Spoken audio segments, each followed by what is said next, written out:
So, I mean, I guess the play call on 4th and 3, you know, as opposed to a pass or going outside or something, how are you with that? Yeah, you know, it was just like the third down call. I mean, it's a double call. We have a pass and a run, and it's a quarterback's discretion to throw it or run it. You know, it's based on numbers in the box, leverage on the outside receivers. Just like on, you know, on third down, really, and Colby's made so many great decisions and played so great this year, but really on third down, we should have run it, on fourth down, we should have thrown. But again, those are decisions that he's made 1,000 times this year. You know, and made the right ones and made it work, and tonight just, you know, just didn't get it done. Coach, it seemed in the first half you guys were really struggling offensively. Was it something that Utah State was doing, or was it just something that you guys were trying to get to the groove of things, or was it a little bit of both? Yeah, I think it was probably a little bit of both. You know, I think, you know, we had trouble really outside on their corners. You know, they played physical, grabbed us, held us, you know, a lot. And, you know, we kind of knew that coming in. That's you know, what they do. It's what they've done, showed on film all year. You know, it just took our guys a while to get accustomed to that. We just didn't make any plays. You know, we had some opportunities to make some competitive plays there early in the ball game. Didn't do it. But, you know, our guys, to their credit, they just kept battling, and we started making those competitive plays and started moving the football and scoring. And, you know, DJ Banks' kickoff return gave us a chance to get back into a quick score when we needed it. Just a lot of kids really fought their tail off tonight. Really proud of them. Just, you know, like I said, I think Utah State had a good plan coming in, take our guys away on the outside, make us run the ball. You know, I thought they did a good job of that. Coach, would you talk about the difficulties with dealing with turnovers, the interceptions in the end zone, the fumble around the goal line, the kickoff return, just how difficult it was to get back from that? Yeah, you know, when you play against a good football team, and you turn it over 3 times, you're going to get beat normally, and that's what happened to us. I mean, we haven't turned the ball over since we played UNLV, so we've been going on a month now without any turnovers on offense, and so,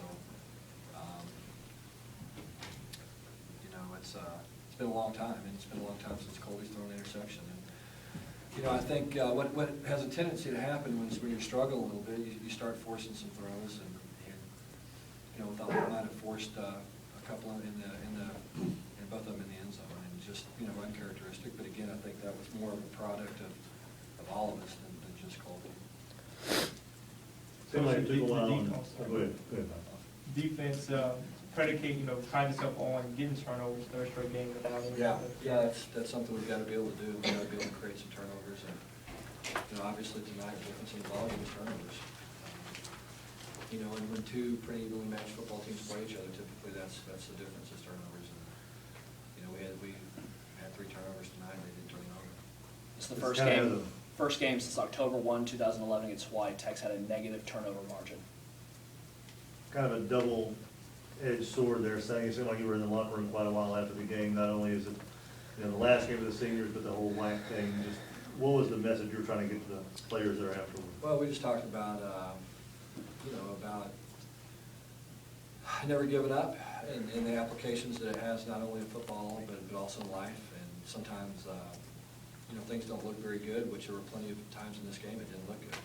But our guys kept their head down and kept battling, and when it looked bleak, they just kept fighting. And you know, we talked about that, and how important that is in life. You know, anything outside of football, it's the same thing. Sometimes things don't go your way. You just got to keep plugging and keep fighting, and you know, something good will happen. And that's kind of what happened to us tonight. We just didn't finish it off.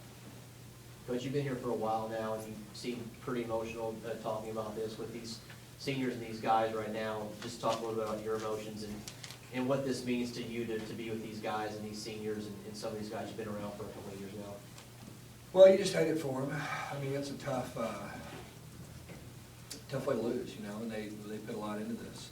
These kids have, you know, brought this program a long way. You know, this was 3 years ago, this was a 4-win program. And for us to be, you know, competing for a second straight conference championship, and you know, and all the goal implications that were out there for us tonight, you know, it's a real credit to them for, you know, believing in each other and working hard and doing the little things that it takes to make a football program successful. Because, you know, there's so many people that have to buy in.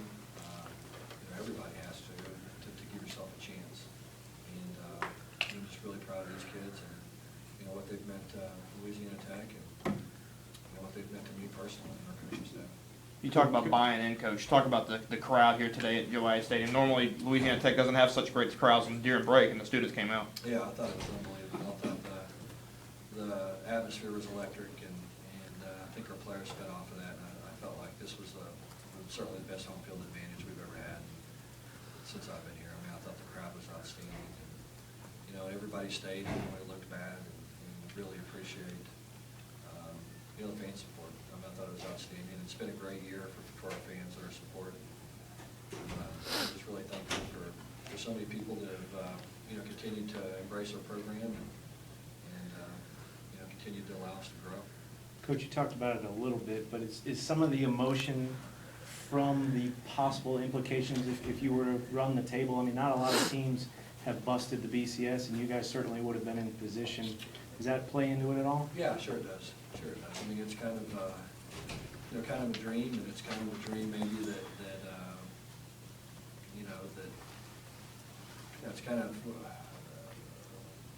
it's an opportunity to do something special that not many people get a chance to do, and you hate to miss those kind of opportunities. They don't come around that often,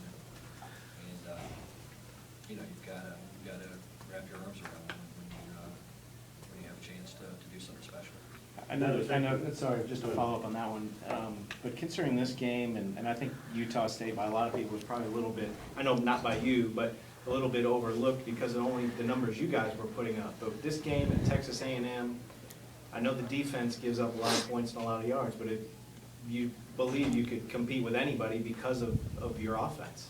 Yeah, I think so, and I think you have to credit the defense tonight.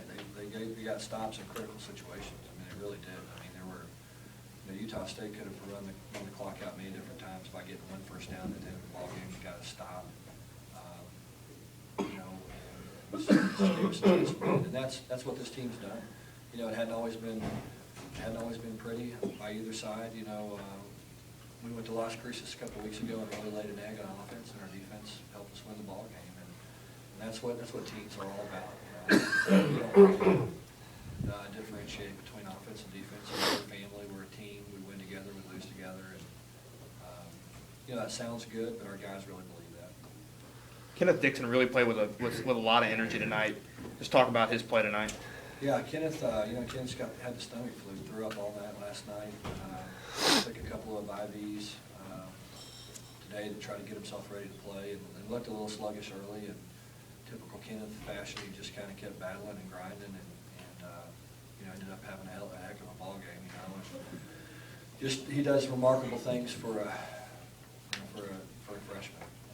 He's a kid that's got a bright future, and we're lucky to be part of this team. And I think the grit that he showed tonight and the determination really pretty remarkable considering, like I said, considering he spent the night throwing out. Was there anything you saw differently from Colby mechanically in the first half and the second half? He looked just a little off, something we haven't seen from him this year. I think we all were. I think it was more of a byproduct of our receivers and probably more than Colby, quite honestly. I think our guys were, as I said, trying to adjust to maybe the physical nature of play that they were seeing. We haven't seen that much of this season.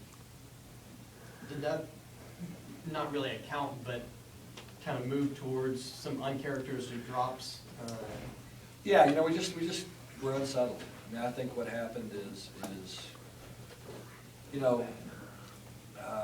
as we talked about earlier, these guys have invested a lot in this, and when it's senior day and you have 31 seniors, and our guys really wanted to win, and I think in some ways we're probably a little too excited to play, and once we settled in, I thought we obviously executed better. It seemed like we just kind of got more focused and paid less attention to what was going on, and more attention to doing our job, and just like I said, just kind of grinding. And once we grinded through it, then it seemed like our guys got a better feel for it, and quarterback got a better feel, and we felt like we were able to move the ball better at that point. Coach, how late in the third quarter, start of the fourth quarter, did you have visions of the A&M game all over again with the comeback? That's what we talked about at halftime, really, just keep playing, and you know, we'll be in a position to win the ballgame. And it's exactly what we said in the A&M game, you know, and our guys, to their credit, they believe it. And so it's an easy, you know, when you have this kind of team and you're a coach, it's easy to go in there and say that because, you know, you believe it. And they know you believe it because these guys are going to battle. And again, it's because they got great character. And they don't quit, and they keep fighting. And, you know, when you have a football team that does that, that's got some talent like we have, that's, you know, can make some big plays, you know, then you got a chance to win. Is that the sign of a program that obviously you guys are on the edge of breaking, you have broken through nationally, but these type of games, winning these games and flipping the table there? Yeah, no, I think so. I mean, I think it's a learning process. You know, I think that to win on the big stage, you have to learn how to win on the big stage, and I think that's something that we're still learning to do.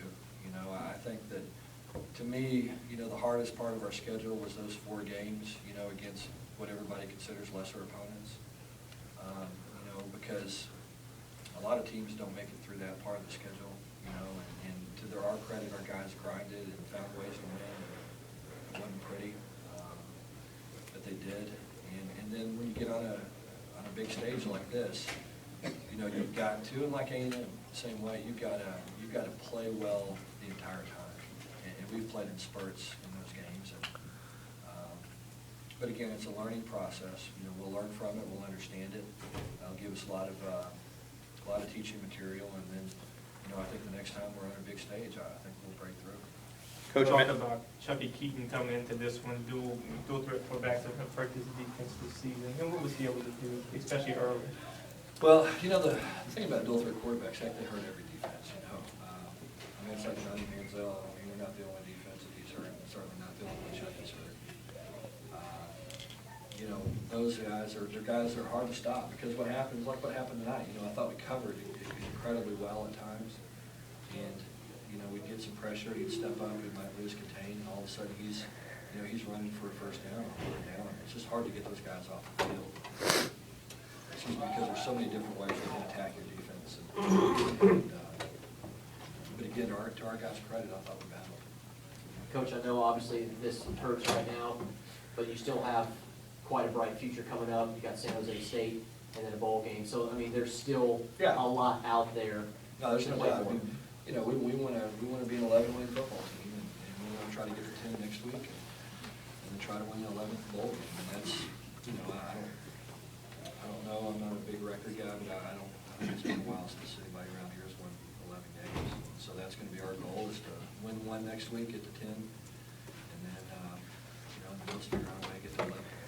Coach, Matt Nelson in the middle of the year was really struggling. How about his redemption story out there tonight? Yeah, you know, the funny thing about Matt is, you know, you just knew he was going to work his way through it, and, you know, just it was a matter of time, and he got it worked out, and, you know, he went out there to kick that field goal. I think everybody in our team had tremendous confidence in him, and even when he was working through those, you know, kind of low points, you know, everybody knew it was just a matter of time. He's too good of a player.